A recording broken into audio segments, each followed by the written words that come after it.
บอกเคยลืมกลิ่นความจนถึงฟ้าบันดล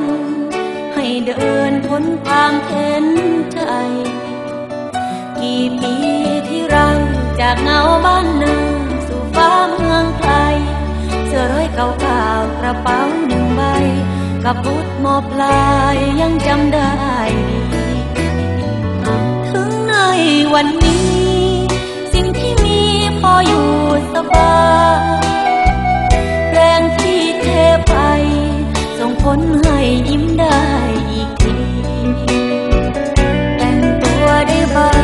เดินทางได้หน่อยเงินค้างบัญชีส่งทางบ้านส่งน้องเรียนดีแต่กลิ่นทุลีดินยังติดใจความสุขสบายกวาดละลายภาพในความจำข้าวเหนียวส้มตำเป็นแขกประจำกับข้าวยำบา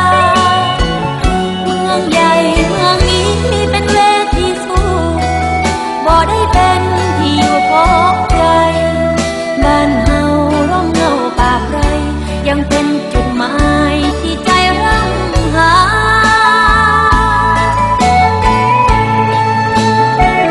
คนมาจากดินบอกเคยลืมกลิ่นความจนยังจำผู้คน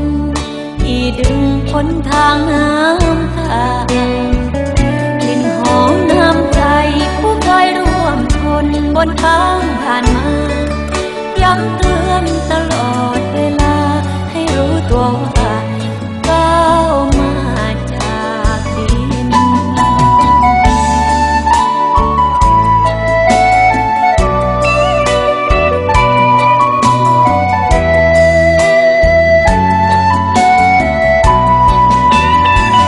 ความสุขสบายกวาดละลายภา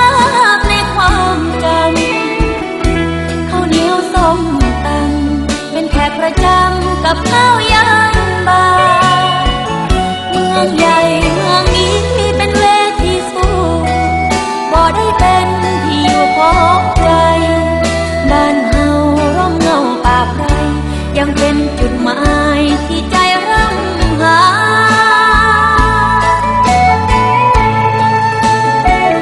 คนมาจากดิน